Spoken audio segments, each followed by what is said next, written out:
Krenuli smo sada da se vozimo malo po rudniku. Naš drugar Bojan je organizovao vožnju. On je iz Gornjeg Milanovca, zna trekove, poznaje teren. Imamo neku kišicu, neobično je toplo za ovaj deo godine.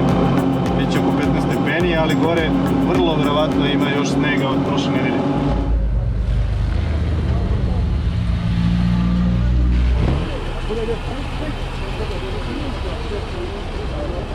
Do mene je čeka majicu na donesem ja.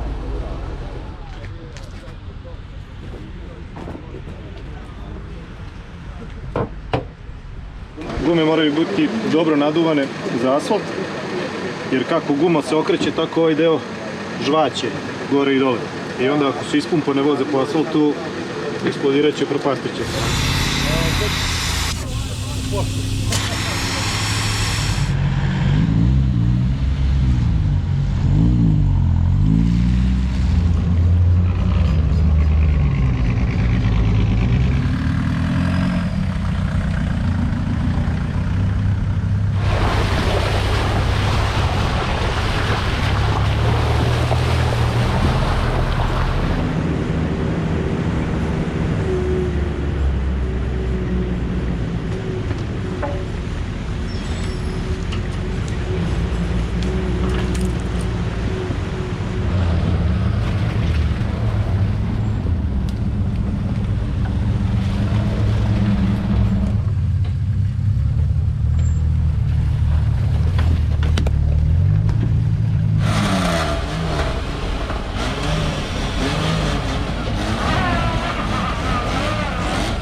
Sad smo trenutno u Velereči, poslije nastavljamo kroz Velereči i poslije idemo na rudnik.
Do vas idem preko Valjeva, zato neki se dođe.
Nije dobro nam. Ne, bud tamo do kontrola.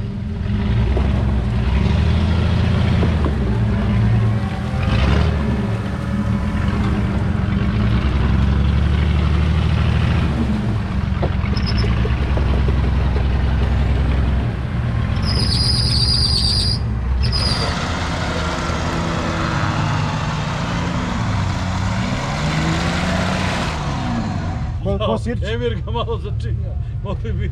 Ovo je... Ko pa suš, brate, ribu ko ras... napred bolj, spadne još bolj. Ajmo sad. Ajde napred, ovako. To. aj. Čekaj, dobro.